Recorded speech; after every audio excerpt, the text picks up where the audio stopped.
السلام علیکم ورحمۃ اللہ وبرکاتہ۔ جنت کی نعمتوں کا بیان۔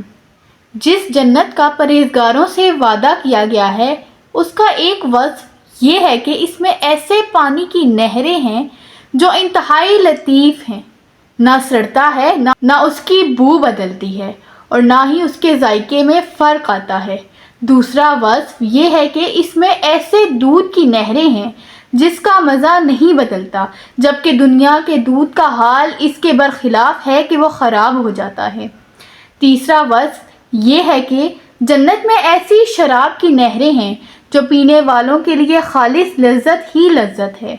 وہ دنیا کی شرابوں کی طرح خراب ذائقے والی نہیں ہیں اور نہ ہی اس میں میل کچیل ہے، نہ خراب چیزوں کی آمیزش ہے، نہ وہ سڑ کر بنی ہے، نہ اس کے پینے میں عقل زائل ہوتی، نہ سر چکراتا، نہ خمار آتا ہے اور نہ ہی درد سر پیدا ہوتا ہے۔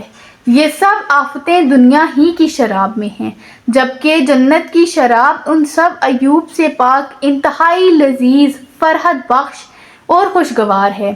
چوتھا وصف یہ ہے کہ اس میں صاف شفاف شہد کی نہریں ہیں، یعنی وہ شہد صاف ہی پیدا کیا گیا، دنیا کے شہد کی طرح نہیں جو مکھی کے پیٹ سے نکلتا ہے اور اس میں موم وغیرہ کی آمیزش ہوتی ہے۔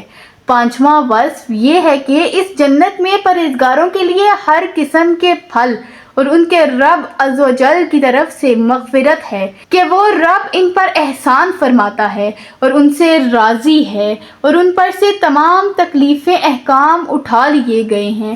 وہ جنتی جو چاہیں کھائیں، جتنا چاہیں کھائیں، وہاں کوئی حساب نہیں ہوگا۔ تو کیا ایسے سکھ چین والا شخص اس کافر کے برابر ہو سکتا ہے جو ہمیشہ آگ میں رہنے والا ہے اور انہیں کھولتا پانی پلایا جائے گا جو پیٹ میں جاتے ہی ان کی آنتوں کے ٹکڑے ٹکڑے کر دے گا؟ ہرگز یہ دونوں برابر نہیں ہو سکتے۔ ان دونوں کے درمیان انتہائی فرق ہے۔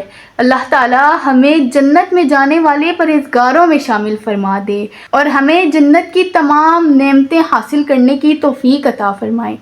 آمین ثم آمین یا رب العالمین۔ جزاک اللہ خیراً، احسن الجزاء فی الدارین۔